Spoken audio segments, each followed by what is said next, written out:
Ici, pour la question 1, I et J désignent des intervalles non réduits à un point.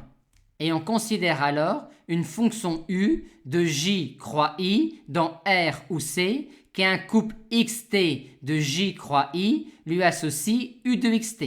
Et on pourra alors dire que cette fonction petit f là est définie et de classe C1 sur l'intervalle J lorsque les hypothèses suivantes seront validées. Hypothèse 1. Pour chaque réel x de l'intervalle J, t donne U de xt est intégrable sur I. Hypothèse 2. Pour chaque réel t de I, x donne U de xt est de classe C1 sur l'intervalle J. Hypothèse 3. Pour chaque réel x de J, t donne d rond U sur d rond x au point xt est une fonction contenue par morceau sur l'intervalle I. Et enfin, l'hypothèse 4, appelée hypothèse de domination, à savoir qu'il existe une fonction phi intégrable sur I, telle que, quel que soit t appartenant à I et quel que soit x appartenant à J, valeur absolue au module de d rond U sur d rond x au point xt est inférieure ou égale à phi de t. Et quand les hypothèses 1, 2, 3 et 4 sont validées, on peut alors dire que f est défini de classe C1 sur l'intervalle J et que la dérivée de petit f sur J s'obtient par dérivation sous le signe intégral. Ici, pour la question 2, pour montrer que petit f est de classe C1 sur R, on va appliquer le théorème précédent, où ici, U est la fonction qui est un couple xt de R croix 0 fermé plus infini, lui associe U de xt égale exponentielle moins t carré fois cosinus xt. Validons donc les hypothèses suivantes. Hypothèse 1.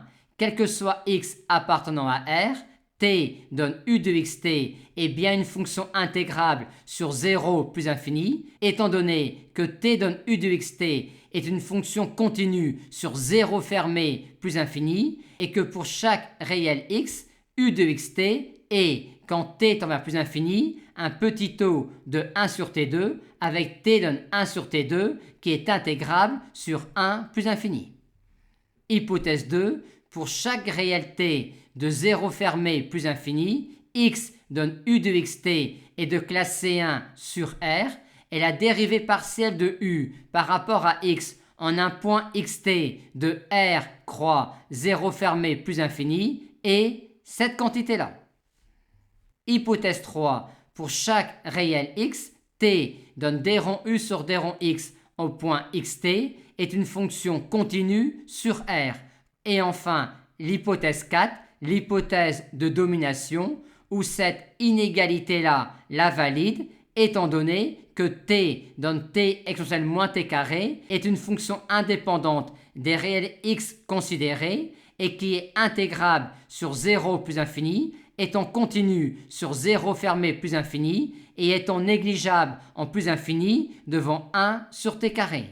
Et les hypothèses 1, 2, 3 et 4 étant validées, on peut alors dire que f est défini et de classe C1 sur R et que l'on obtient la dérivée de f sur R par dérivation sous le signe intégral. Ici, pour répondre à la question 3a, on va essayer d'établir une relation entre f' et f en effectuant correctement sur f' de x une intégration par partie. On obtient, en effectuant correctement une intégration par partie sur cette intégrale-là, où on va primitiver ce terme-là et dériver celui-là, obtenir que petit f est solution de cette équation différentielle-là. À partir de là, on en déduit qu'il existe un réel grand A tel que f de x égale grand A exponentielle moins x2 sur 4 pour x appartenant à R.